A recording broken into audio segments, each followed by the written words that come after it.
Hello, morning, Welsh Forest Focus. It's Nottingham Forest officially signed Dan Ndoye with Douglas Luiz, the next prominent name on the minds of fans. We'll discuss that news, Mateus Fernandes, Elliot Anderson, Carlos Miguel, Nuno's vision for the team, and there's a John Texter bit at the end. So joining me today, first of all, is Emily Williamson. Emily, how are you? Well done. Yeah, very good, thank you. Good to be back. I caught myself after Emily. Anderson was on the tip of my tongue and I got it. Yeah, good to have you back. Good to have you back with us. Mikey, Clarke, how are you? Yeah, really good. Thanks, Matt. Really good. Thank you. Did you have a good birthday yesterday? I did. We were saying before we recorded, I ate far too much Indian food, felt terrible, chronic indigestion, terrible night's sleep. So definitely 43 years old and very middle-aged. But yeah, good. Thank you. Thanks for people who said happy birthday to me on social media too. That sounded ridiculous. Too many to reply to. That's what an idiot. What a terrible thing to say. Oh my God. Oh, if this wasn't live, I would absolutely edit that out. Absolute dickhead there at 10 a.m. Apologies. Matt Davies-Adams, clearly the good Matt Davies. How are you today? All right. I mean, I'm slightly concerned now that we are actually the same age that people are less inclined to believe that I'm not just an AI regeneration of you. But yeah, just to confirm again, we are separate people. We are. Ultimately, these AI videos are terrifying, but no, we are separate people. It's good to have Matt back on after he commentated on the last two Forest friendlies. Are you doing the final three or not? I am. Yeah, be at St Andrews tomorrow with Julian Bennett, and then City Ground for the final two against Fiorentina and Alcadissa. Yeah, so looking forward to those. Good stuff. Good stuff. Right. We'll kick off with Douglas Luiz then. What's been said about him? Fabrizio Romano deleted a tweet saying Forest made contact with Juventus over a loan to buy deal. He's now tweeted today that Forest he says Forest and Everton and West Ham have been mentioned as well elsewhere, keen to bring the former Villa player over back to Premier League. Looks like a loan deal with an obligation to buy. Nicolo Sciarra, I think I'll say it, is an Italian journalist who's prominent on Twitter. And he says Luiz has agreed to sign for Forest on a 5-year deal for around 80 grand a week, alone with a potential obligation. I've not seen any of the main English journos report it from this end yet, and he wasn't in John Percy's piece. So I don't know how completely nailed it is. But Mikey, what would your thoughts be on Luiz coming to us? Looks like a loan deal with a possible obligation to buy. What's your initial thoughts on that? I'm great with it. He's a fantastic footballer. I remember his time at Aston Villa. He elevated them to another level, got them in the Champions League. He was probably one of their best players at the second half of that season when they really pushed on. It's not really worked out for him at Juventus for whatever reason. If you look at his numbers at Juventus, they're pretty poor, to be honest. So all the nervousness that you see from the other end of the scale to what I'm on is probably emanating from looking at his numbers in the last season. Sometimes moves work and sometimes they don't. And I just remember his last time in this league, he was very, very good. So I'm taking that view that if we get him on board at the City Ground and the money works for us, I'm probably more comfortable with a loan deal. It's not my money, obviously, but I'm thinking, we're splashing a bit of money now. There are significant areas of the team and the squad which we need to strengthen, which will cost finance. So a loan deal for a proven player, 27, I think he is, so he's at his prime age. He's going to fit in with all the other Brazilians there. He's done it. He's seen it. He's got the T-shirt. If the finances work, I'm all for it. He's a great player. He's a very, very good player. I suppose, Emily, the only reservation that I'd have, one of the only reservations, he's coming off the back of an absolutely honking season in Italy with Juventus, so he's probably got very little match form and fitness.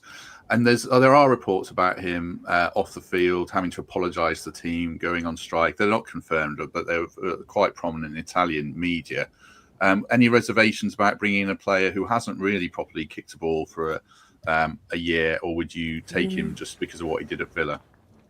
Yeah, I mean, I'll be honest with you, I haven't seen him at Juventus, but maybe that's because he hasn't played. But I do remember him at Villa, and I think he got their player of the season, actually. He was that good. I think the bedrock of our team since we've come up particularly has been a really good tight-knit dressing room. Any characters that maybe don't fit in or maybe aren't the nicest get weeded out. So I would suspect if there is anything like that with regards to Douglas Luiz, Nuno wouldn't stand for it anyway, and I don't think Forest would be looking at a character like that. We don't know the ins and outs of what's happened, and like Mikey said, some moves work, some don't, and maybe Juventus just hasn't been the right fit for him for whatever reason. Maybe he hasn't settled, and yeah, maybe he's thrown his toys out the pram and has decided he doesn't want to be part of that team.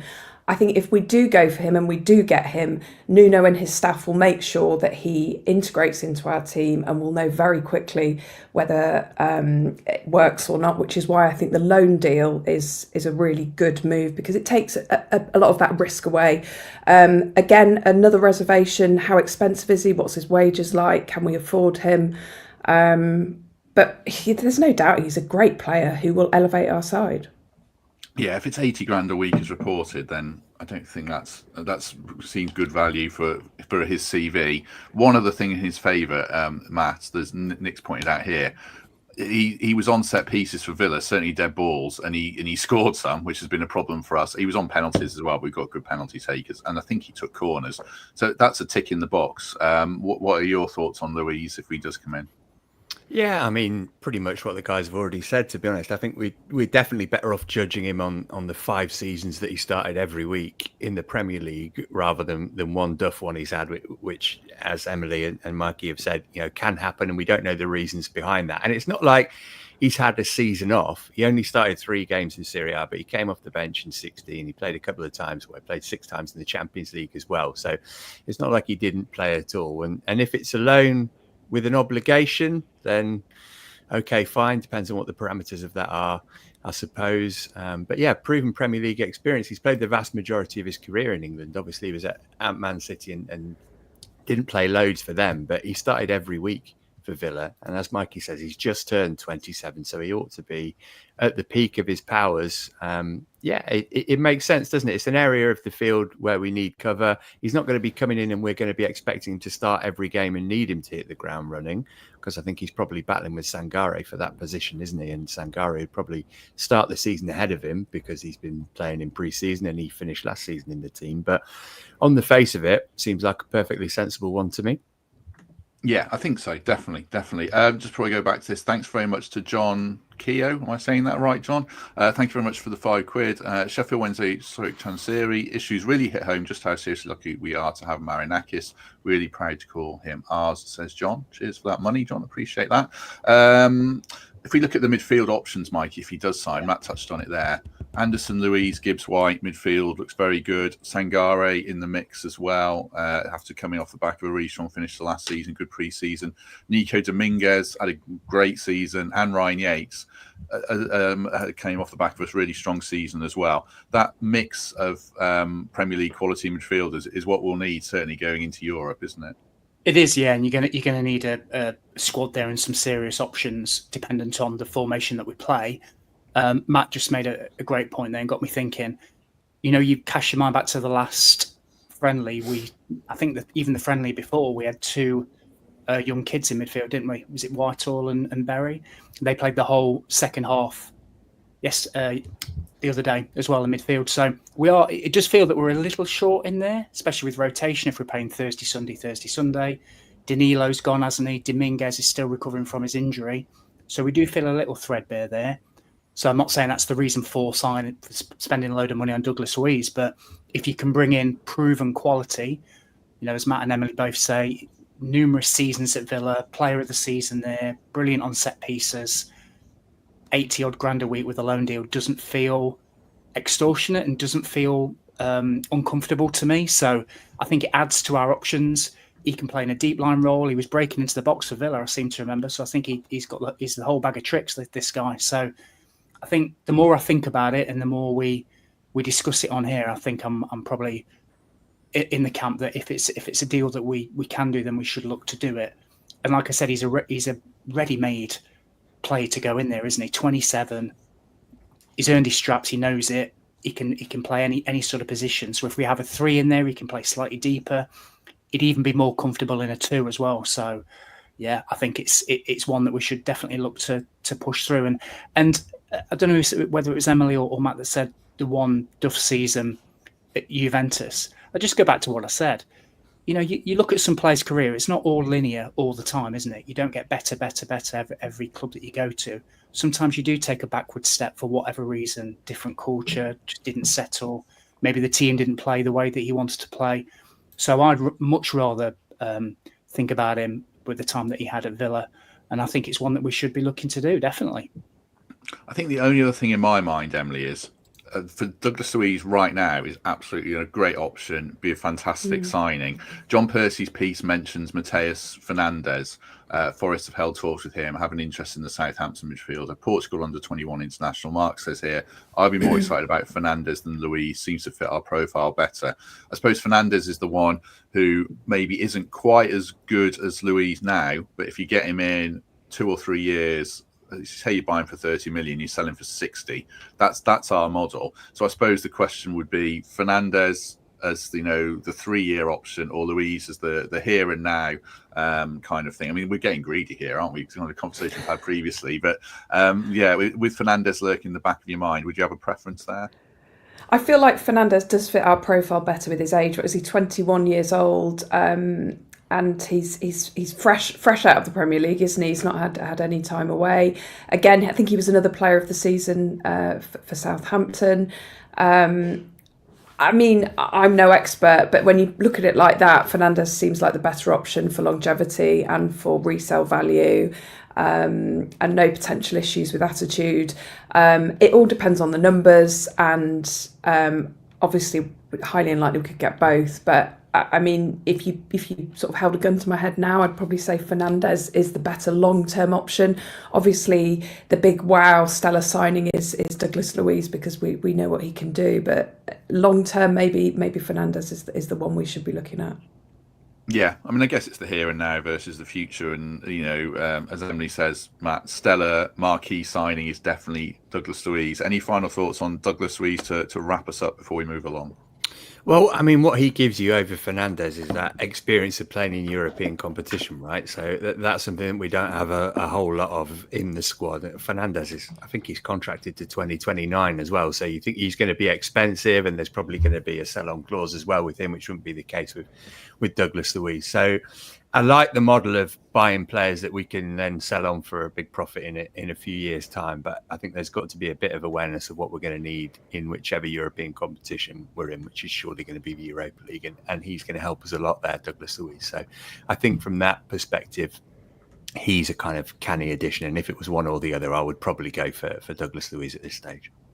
What a lovely debate to have. I certainly enjoyed that when we're not talking about, John Joe Shelby or whoever else we've had in central. I'm told Darren Pratley is close, so yeah, fingers crossed on that one. I think he's left Leyton Orient finally at the age of, well, I think he's our age, Matt, but it could finally happen. Right, a word for Trent Navigation. Just a reminder, tomorrow, final Lions test. If you're looking for something to do Saturday morning, they can whitewash the series against Australia, so do check that out. And if you're looking to join our FPL league, the code is 8 lowercase e 6, and then it's all lowercase OJH. That's 8E6 OJH.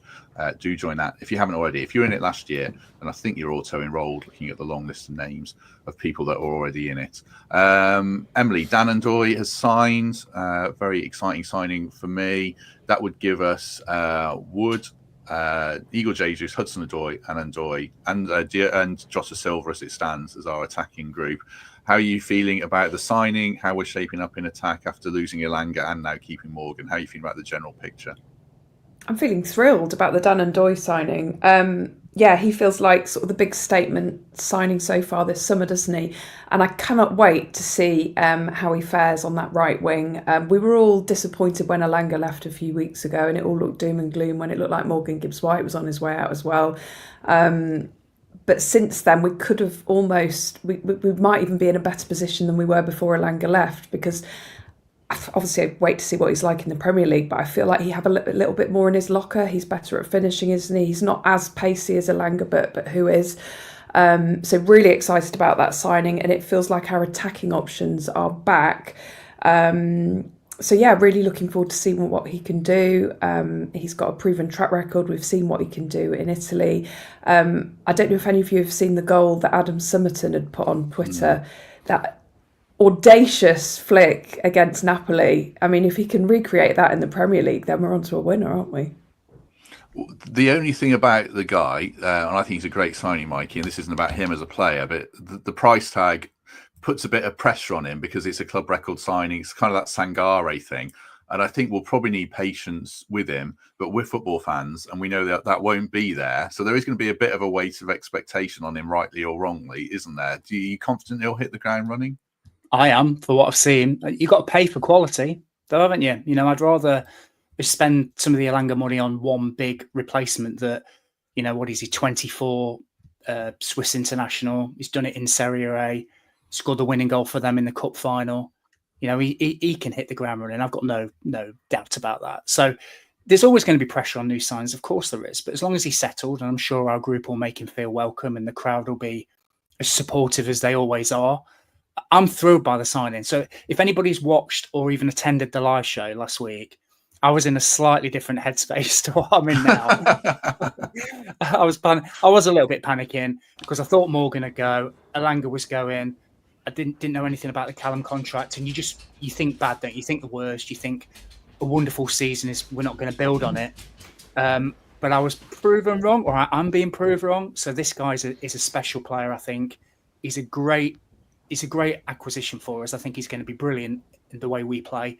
And if we can just supplement him with a few more around him, so maybe a Traore, maybe like a Douglas Luiz to feed him those passes, I'm really excited about what we can do this season. And I think we've just started from here. So I've hit my low point, is what I'm saying. So hopefully things are going to be far more positive from here. But Dan Ndoye, really good catcher for Forest. Really, really good. From what I've seen of him, I think he's a special player. What's the Callum contract? Are you in the know about something I'm not in the know about or not? No. Well, no. I don't think so.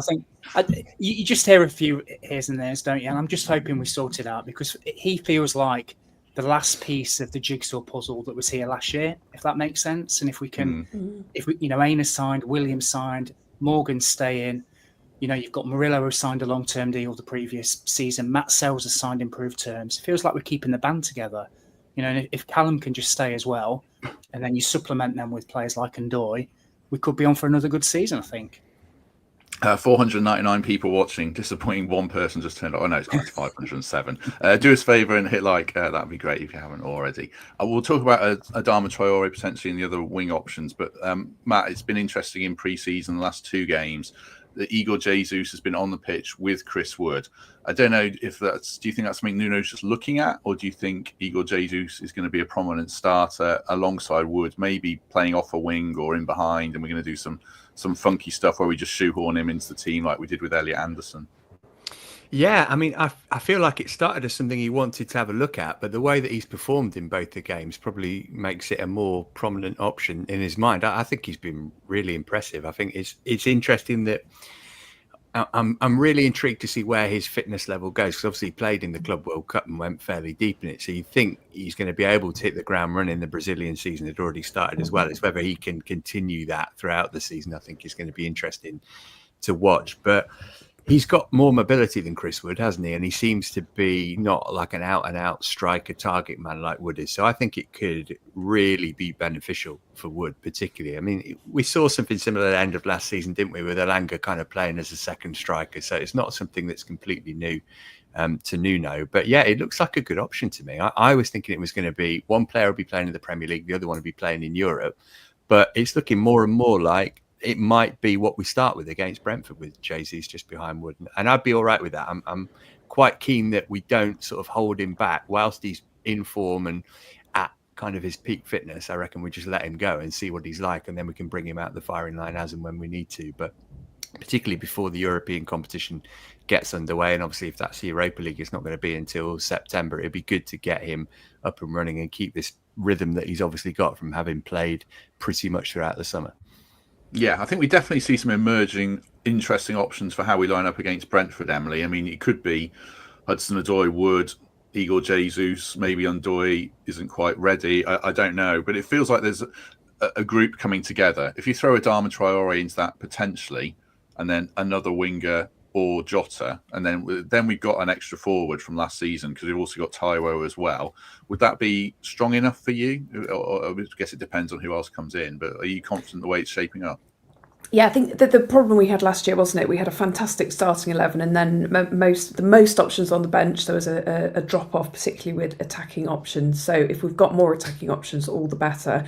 I really like the idea of Traore. I went to Fulham away last season, and for the first time Nico really struggled, and it was probably one of his worst games, and that was mostly in part to Traore bossing that side of the pitch. So I'd be very up for him making a move to the City ground. I don't know how far along that is or whether there's any truth in it or not, but yeah, it's those attacking options, isn't it, that we didn't have off the bench last season. So if we're to start Brentford, like you say, with Woody, Jesus, are we calling him Jesus, Hudson-Odoi, Morgan Gibbs-White behind. Yeah, it sounds fantastic, doesn't it? Yeah, I'm here for that. Oh, I've noticed you've just switched around the positions of where everyone is. I noticed in the comments people are struggling to see the two Matt Davies alongside each other. Although now it looks like a pretty pattern. Yeah. Yeah, that's done for Matt D, who might be Matt Davies as well. I don't know, but people are having problems with their eyes, and the Spider-Man meme that's been done to help you out, certainly. Thank you very much to Phil Dainty for signing up. Appreciate that. Very good of you, Phil. Adama Traore, Mikey, and throwing a different name into the mix. Not John Percy, someone else was reporting, and I can't remember who it was. Tyler Dibling for Everton. The bid's in for him. It's been rejected at £27 million. So sort of like Fernandes and Luiz. Should we go in for Dibling or Traore? I love Traore. I've loved him for a long time. I remember watching him at Borough when I used to live up in the northeast, and he was there, and he was just chaos, absolute chaos. I don't think he knew what he was doing half the time, but he's so fast and he's so strong. And when he's on it, as Emily said, and he was on it that day at Fulham, he is a hell of a handful. So, you know, we talk about the perceived drop-off that we had from the bench last season. I don't think you get that with him. I think if you bring him on with 20 minutes to go, I think the defenders take a deep breath and make one or two steps back because he can skin anybody. He's arguably quicker than Elanga, off sort of 5-10 yards at least. He's so powerful. Just, you look at my arms here. If you put them two together on my legs, it's still not the size of one of his arms. He is massive.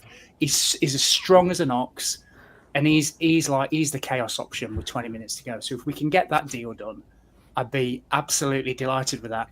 And Dibling as well. What a player he is. Can you remember his debut against us when we beat him 1-0? Dominguez is still looking for him, I think. He was wonderful that game. And he's a serious player. And there are a few players that got relegated with certain teams last season. Amari Hutchinson, Dibling, Fernandes we've already spoke about, that really don't belong in the Championship. So I'm not surprised at all that teams are sniffing around him. And he's English as well, so that adds a bit of money on him.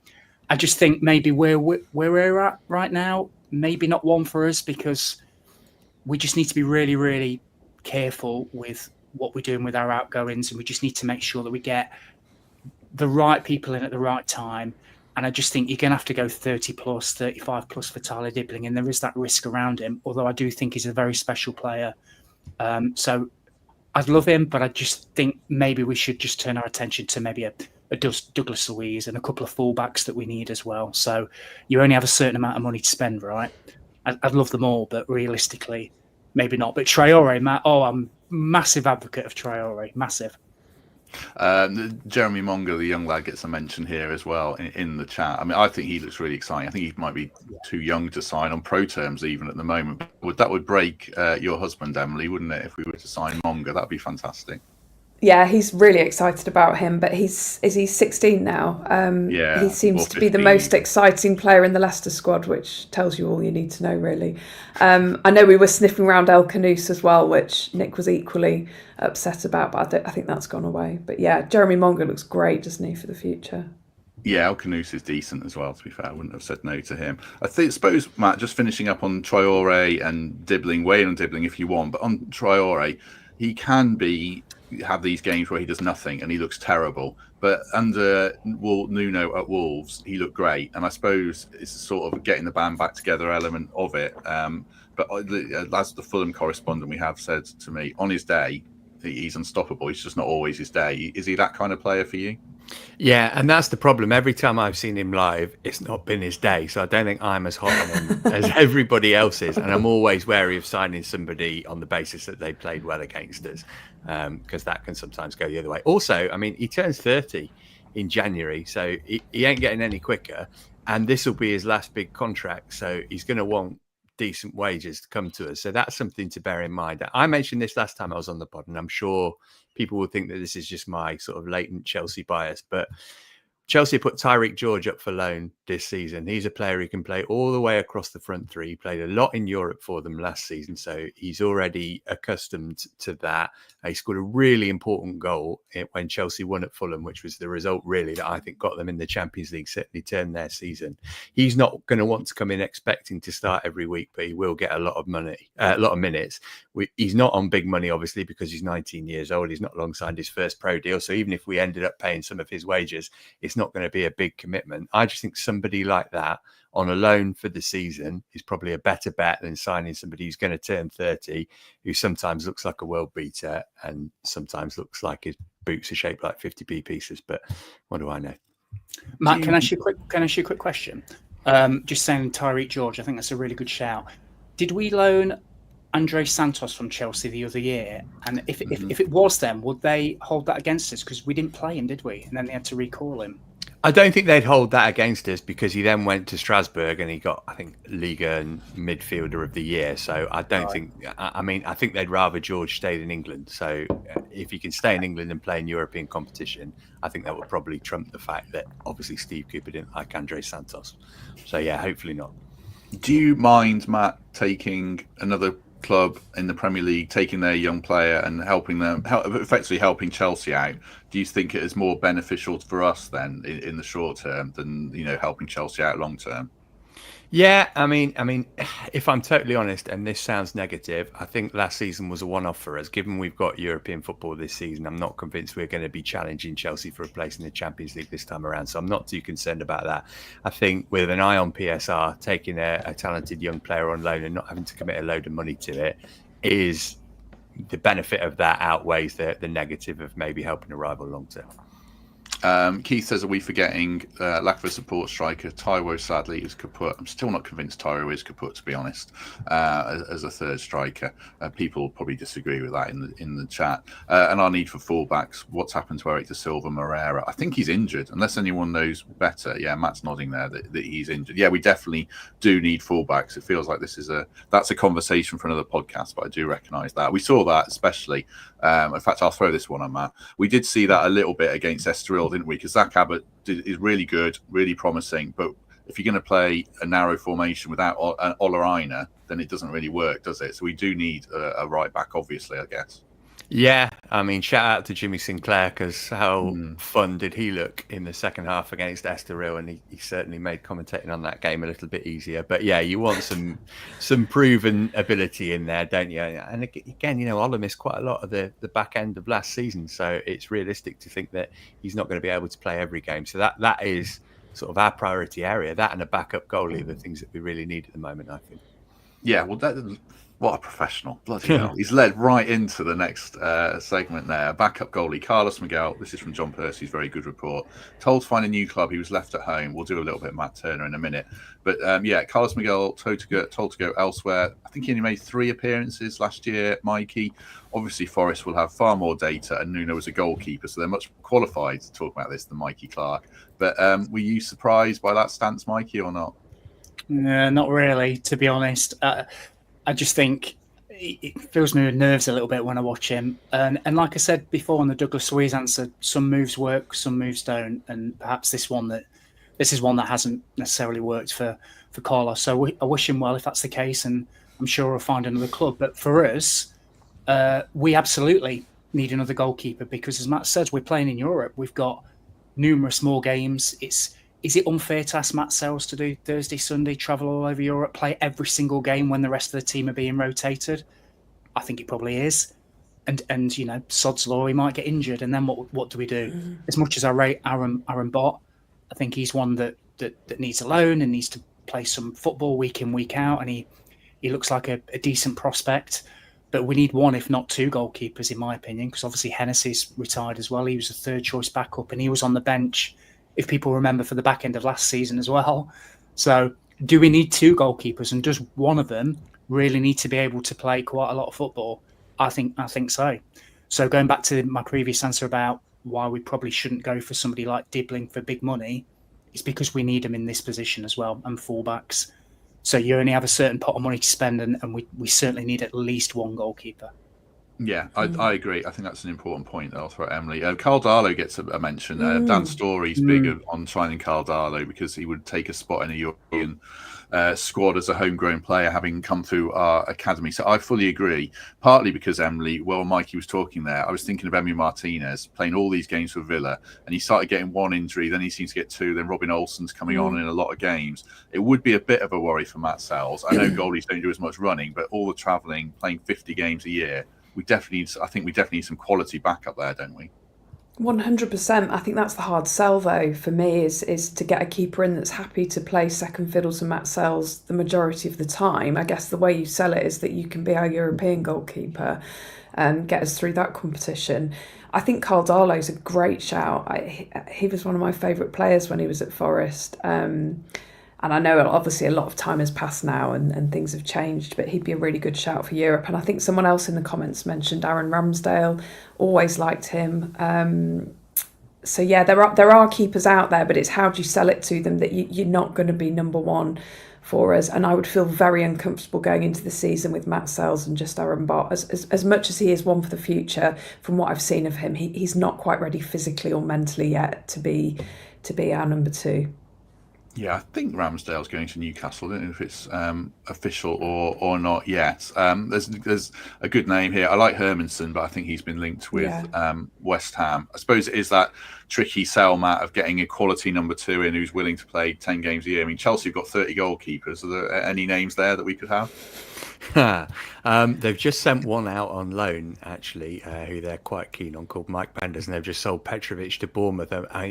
Petrovic on the face of it would have been pretty good for Forest, but he obviously wants to be a number one. Emily's right; it's really hard to get a number two. Getting a number three goal is much easier because they know that they're not going to play at all, and that's what you're signing. It's the one area of recruitment which, for Forest, has obviously improved massively from when we came up summer 2022 to where we are now. But I'm just looking at the club website, and we've got 6 goalkeepers listed in the B team section, which is insane. We just signed somebody from Chelsea actually this summer, Luke Campbell. Aaron Bott didn't play in the Premier League International Cup final that the 21s won last season. It was George Murray-Jones, who they got from City last year. So it's a strange one. And, Miguel, I think we need to learn the lesson from this, that you want somebody who's played in European football before, because he'd spent all his career in Brazil, which is obviously quite a different standard to the kind of hustle and bustle of the Premier League. So, yeah, we definitely need somebody, but somebody who's got a few games under their belt in a decent European league. And Darlow fits that, doesn't he? I mean, again, this is one of those things that the European situation is messing up for us, because if you had Carl Darlow, then you could say to him, you're playing every Conference League game. But in the Europa League, you want your first choice goalie in that more often than not. So it's a completely different thing. So this is just another way that this whole mess is making Forest recruitment really difficult, I think. Yeah, perhaps one of the reasons we've waited a bit, keeping our powder dry, but I think we've crossed that Rubicon now. We have to go for it. Just before we talk about poor old Matt Turner, Home Move estate agents are the second sponsors of this show as ever. If you're looking to buy or sell in the Nottingham area, do check out the link in the description or drop an email to Ben Sales, ben@homemovea.co.uk. 5-star rated on Google. They are the people for you. If you went to the live show, you'll have seen Ben Sales' face for the first time, because he won the Callum Hudson-Odoi signed shirt. Put his pound in the raffle tickets bag, and he won. And it wasn't a fix, before anyone says. It was completely legit. So yeah, thanks very much to Ben and all those guys. Almost 600 people watching us. Do us a favour and hit like if you would. Great to have you with us pretty early in the day. So I appreciate that. Right, Matt Turner. Looks like, Mikey, that Lyon have lost, I don't know if it was a court case or not, but their bid to cancel the move. It looks like they're going to sign him for the €8 million, loan him straight out to New England Revolution with a World Cup on the horizon for him, according to a few reports in America. I don't know what to say about it. I've thrown it to the wrong person because you've already commented on Matt Turner, but I think Forest have come out of this quite well. Is what I'll throw at you. Is that fair to say? Yeah, I think it's fair to say. I think people know my views on it. I think it's a horrible way to treat somebody. You know, if it's true that they tried to pull out of the deal, this horrible way to treat a human being. Hopefully it works out for him. He's going to play first team football. It's a World Cup year. He's going to be showcased in his own country, and hopefully he gets a number one. So I wish him the best of luck. But yeah, just going in the sort of way you frame the question. Forest have done all right out of this, haven't they? I think to get that amount of money for somebody that wasn't going to play, let's be honest, is a good deal for Forest. And I just hope we use that money on a safer, sure, and maybe more experienced pair of hands, as Matt was saying, that can maybe feature in our European team at some stage, and certainly the cup games, domestic cup games. So it's a move that had to happen. I didn't like the way it happened, but good luck to everybody involved, really.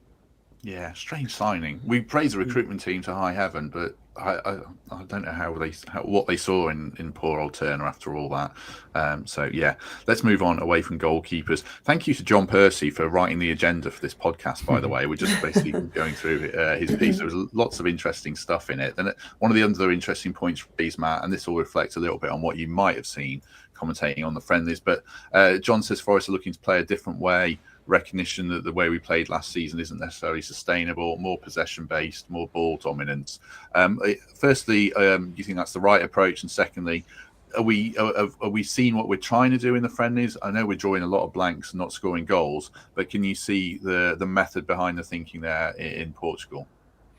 Yeah, definitely, it's the right thing to do. I mean, purely from the perspective that we obviously got found out towards the end of last season. You know, the results bear that out. That's just a thing that happened, and it always is with teams, right? If a team has a new way of playing, it works for a while, and then teams find out how to counter it, and that was what happened. But also, we want to get Elliot Anderson on the ball, right? Dictating games. And Morgan Gibbs-White is at his best. I love it when he's scrapping around trying to win it back, but I much prefer it when he's got it at his feet. And so that's what we want to be seeing next season. And we are going to have, regardless of which European competition we go into, a minimum of 8 more games. And a lot of those are going to be long journeys against decent teams if we're in the Europa League. So that is going to demand a lot more of us. And, you know, it's obviously far less tiring playing with the ball than without it. And yeah, we've definitely seen a shift toward that in pre-season, and hopefully it's something that we've got the quality of player that can execute, and it's not a massive shift for people. I mean, we've also got Murillo. You know, you just get Murillo on the ball and just let him have it for most of the game, and that's all right, isn't it? But yeah, the team has to evolve, the style has to evolve, and I think that Nuno's a good enough manager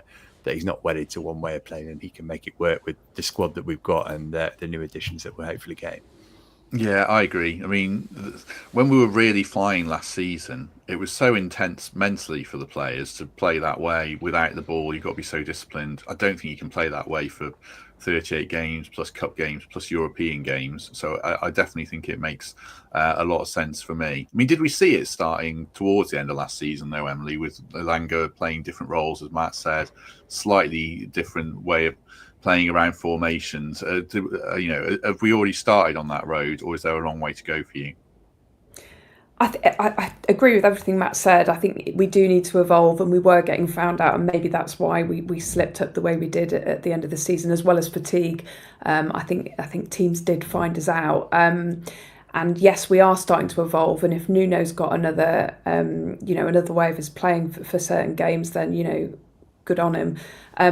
The one thing I don't want us to be is the new style Pep tippy-tappy football, passing it along the back, keep recycling the ball, not progressing up the pitch, because that is not the Forest way. We love those explosive counter-attacks. That's why we love watching our team at the moment. And I'm very anti that Pep ball of keeping possession but not actually getting anywhere with it. And obviously Pep's a really bad example because he's the best manager in the world, and Man City have got the players to execute that and score incredible goals. But I just don't want us to be that side. Leicester City tried it in the Premier League and it failed miserably. And I don't want us to go down that road. But I 100% agree we need to evolve our style. And the way we played last season is not sustainable for 38 plus games, plus the European games. Yeah, I'd have visions, Mikey, of us scoring that Doncaster pre-season goal if Forest tried to play that way and ask Matt Sells to pass it out from the back. So I'm definitely with Emily. Let's not go all that way. Equally, I'm not all Lyle Taylor. I don't know if people have seen that clip where he's saying, we need the long ball back. I know that's your kind of football, Mikey, with McAtee and slinging it down the line and hooking it on and all that. But your thoughts on how you want us to play next year? Yeah, no, I agree with what everybody said, especially your point, Emily. I hate that. I just you work so hard to get in a great position to put the ball in the box, and then you just recycle it, and it just does my head in. As long as we don't start passing out from the back as well with split centre backs and messing it around. Every single week I see a goal that gets given away like that, and I'm not convinced that the plus points outweigh the fact that you play like that, because teams now set traps, don't they? They don't just press aimlessly. And then you beat the press and you're in. They set traps and they wait for you to do it and they wait for you to leave it. And I'm just glad that we just roll the ball to Sells and he boots it long. I'm absolutely fine with that. But I think going back to the bigger point, which I think is what we're all touching on here, is yes, we are going to evolve as a team and you have to. There's no doubt about that. But let's not lose sight, as Emily was saying, about what differentiates us and what makes it so exciting to watch, which is your quick transitions, your fast counter-attacks, your explosive wingers, your balls in the box to big Chris Wood, all the stuff that we've been doing for years and years and years. Let's not lose sight of that. So yes, sometimes we will have more possession. We will try and get Murillo and Gibbs White on the ball more. But some games we will have to sit back, and let's not forget what we're damn good at, because there will still be opportunities to absolutely devastate teams on the counter-attack. So I'm all with Nuno on this. He's looking at different ways of playing. As Matt was saying, he's trying to two up front with Jesus, seeing how that works. And then when we go into the live games, the proper games, he'll have more than one trick in his bag to pull out. And hopefully you'll see a bit more flexibility and sort of fluidity with our team. But let's not just lose sight of what we are. Let's not turn into anything that we're not. So let's keep having... That's why I'm so up on, say, a Traore signing. Because if you've got him in the side, that's how you're going to play. You're going to give him the ball and tell him to run. So I'm all for that. But I think it's going to be a good season. And the more options that we have, and the more different styles and different ways of playing that we have, there's more than one way to win a football match, right? And it gives us more chance of winning more games than not. Yeah, I think it's about balance. I mean, I know whenever Matt's on here, I always retreat to Chelsea because they always spring into my mind. But the Maresca style of play, it can be very, very boring. But you see, that evolved massively throughout the season. Like, it started off being more like the Pochettino chaos, and Maresca was at pains to point out that's not how he wanted the team to play, even though they were winning, scoring loads of goals. Then they got to play this sterile possession football that Emily's talking about, and they went like 10 games where they won 3 of them. And then the penny dropped for him that he had to change it, and it did change, and that's how they got into the Champions League and ended up winning the Club World Cup. So, it's always a kind of movable feast, isn't it? And any good manager should be able to be adaptable depending on what he's got and who he's playing. But our first 6 games of the season are decent, I think. They give us a chance to play a more possession-based style. Particularly, I think first 3 home games, we've got Brentford, who are all over the place after the summer they've got, West Ham, who are dire and aren't getting any better, and then Sunderland, who are newly promoted. So that's a really good opportunity to start with 3 wins at home. You've got Palace away. We know that's going to be spicy. Arsenal's a difficult one, and Burnley away, who are newly promoted. So let's go in to these first 6 games of the season not thinking that we're going to have 35% possession and try and win 1-0, because the teams that we're playing against should mean that doesn't have to be the case.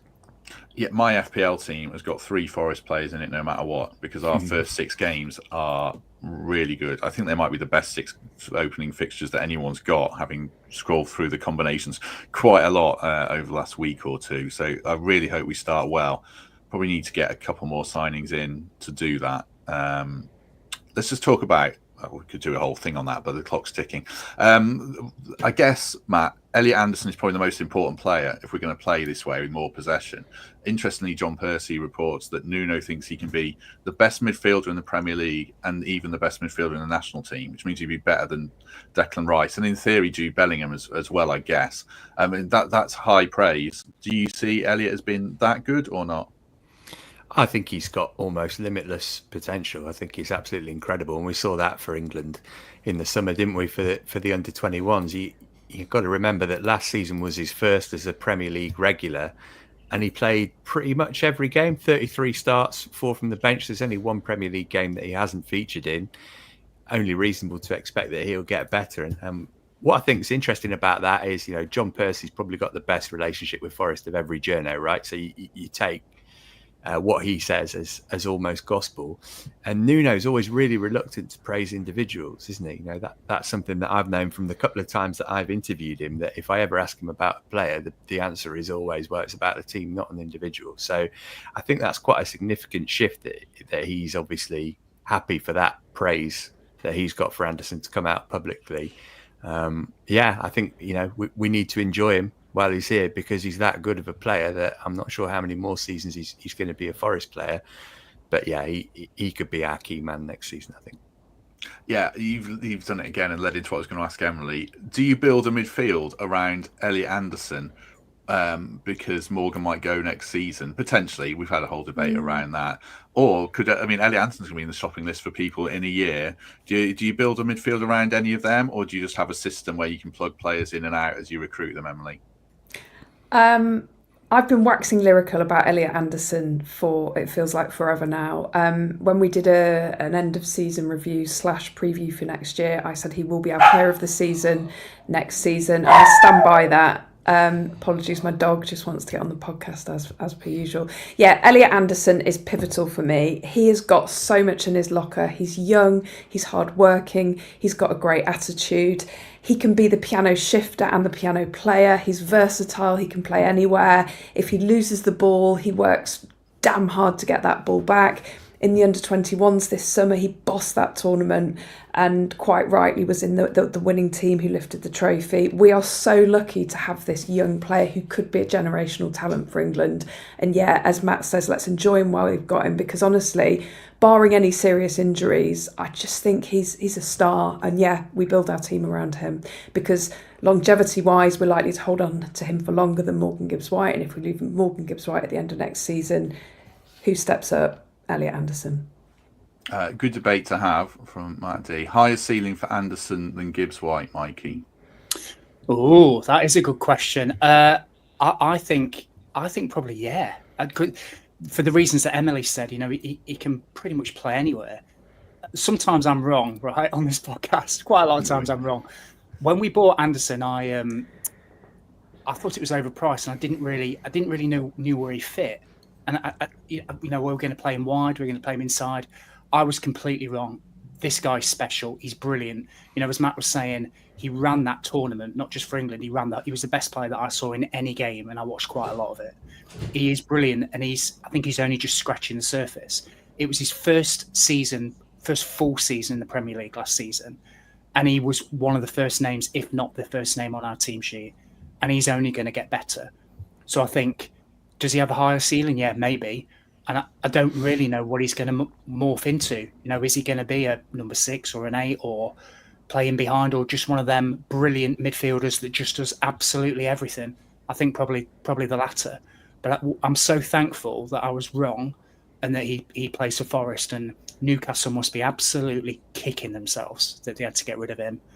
And Minter as well, he's a decent player. But these PSR rules are what they are, and we took advantage of it, and just so glad he's playing for Forest. And let's try and build a team, not necessarily around him, but make him a pivotal, as we say, part of the team, because he's a very, very special player, and he seems like a good lad as well. In the interviews, he comes across as a really wholesome, hard-working, really thoughtful, intelligent guy, and I like that about him. And fair play to him. I think he's great.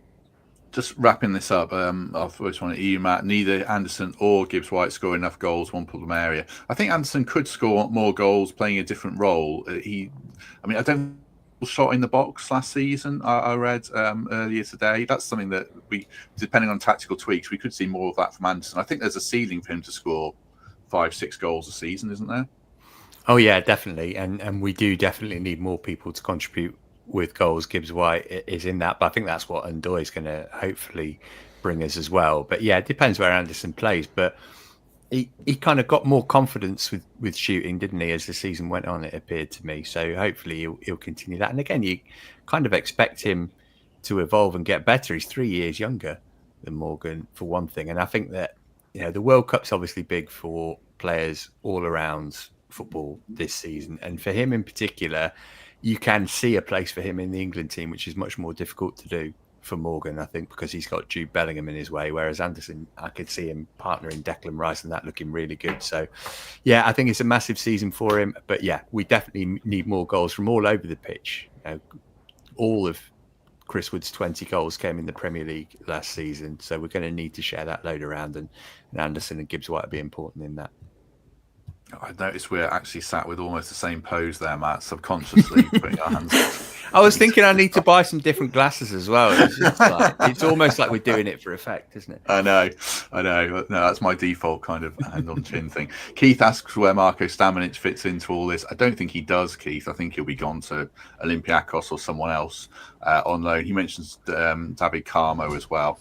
It'd be interesting to see who's in the squad for these friendlies in the next few.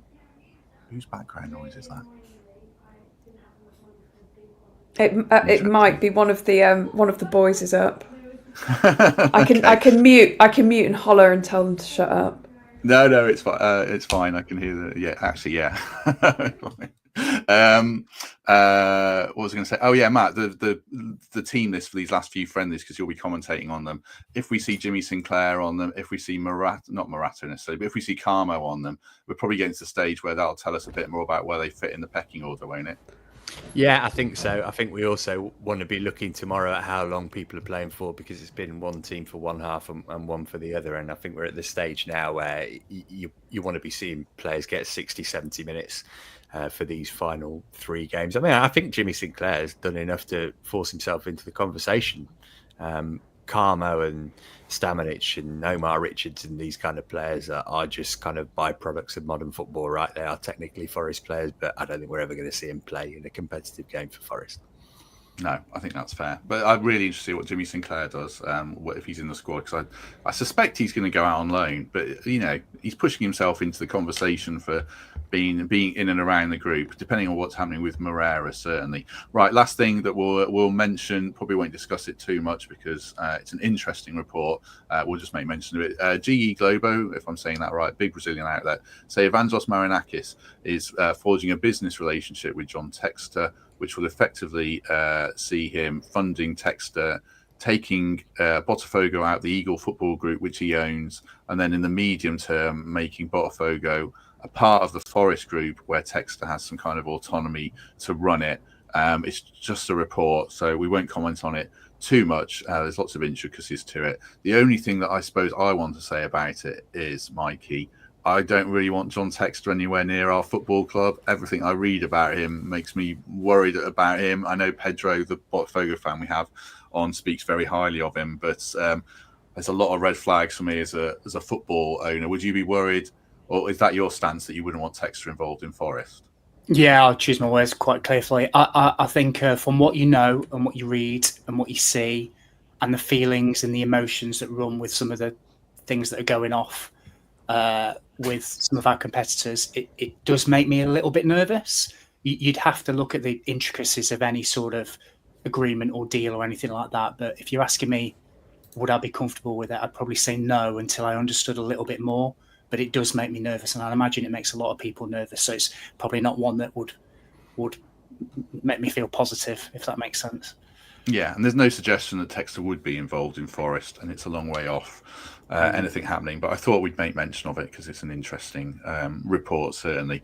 I don't know if Matt or Emily wants to weigh in it. I know Emily doesn't, so happy to move away from it unless Matt chimes in the next 2 seconds. Right, any final thoughts? Anything you want to add before we go, Emily Anderson? No, I think I'm good. I'm going to the 2 friendly games at the City Ground, so I'm looking forward to those. Fiorentina and I can't remember the name of the other club. Who is it, Matt? Al-Qadissa. Yes, that one. So I'm going to both of those, so that hopefully will be a little bit more exciting than the pre-season friendlies we've had so far. Well, they can't be more boring, frankly, can they? But hopefully they do pick up. Full credit to Matt Davies-Adams for lighting up the last couple of the Fulham game was really good, but the last game certainly. I'm going to have a Forest fan on who works in Saudi Arabia for the company that own the Saudi club, which is probably the government, really, isn't it? But he'll give us a bit of a lowdown on a little bit about who they are, because I know nothing about them. So we'll just do 10 minutes so we can learn a bit more about their players and everything, because it is a useful last friendly outing to learn a bit more before the Premier League kicks off. Matt, anything you want to add? Anything you want to plug? Hint, you've got a new podcast, but anything you want to plug, go for it now. Well, that podcast was just one that I was filling in for yesterday, so I don't need to plug that. But it is nice to be on. Don't worry. No, it's nice to be on here to actually plug something that's relevant, which is, if you want to watch the Birmingham game tomorrow, it's $5.99. Obviously, the Estoril game was terrible. This one should be better because obviously Birmingham, brilliant season last season. It's the Trevor Francis Memorial game as well, so should be a nice occasion for both clubs. And even if the game is rubbish, I've got Julian Bennett on co-commentary, and he could make watching paint dry sound like the most exciting thing in the world. So we'll be giving it plenty. $5.99 for that. Something else that did pop out to me is that you can get season cards for the women's team now, and it's probably worth pushing more than the club have so far, because you can get them for £75 for adults and £20 for kids, and they play at the City Ground, obviously promoted last season, so they're in WSL2. It's going to be a much better standard. And if you're like me, my son is 6 and he's not ready to go to a stadium with 30,000 people in it, but I took him to see the women's team a couple of times last season. He's not even that into football, and he absolutely loved it. So again, if you're like me and not a season ticket holder, it is really difficult to get to see the Forest men's first team at the City Ground these days. So that is a very good alternative, which I would push people towards. Very good. We will look to do a podcast on the women's team very soon, trying to get one in place, because they've signed some new players, as Matt says, trying to get into WSL ultimately. So good point, well made. The friendlies will be decent. I am looking forward to more. Those final 3 friendlies, once you get back to England, are more interesting. Because when you play in Portugal, it's so hot. They're played at half pace. It's just a training camp. So this is where it might pick up a little bit more. Right, Mikey, anything you want to add before we go? Yeah, just a couple of things.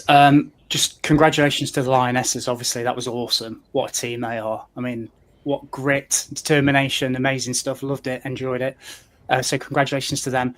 Also, apologies to my dad, who told me from minute 1 that Gibbs White would not leave and was absolutely adamant, and I said he would. So I promised I'd say apologies to him, and he was right, and I should listen to my parents.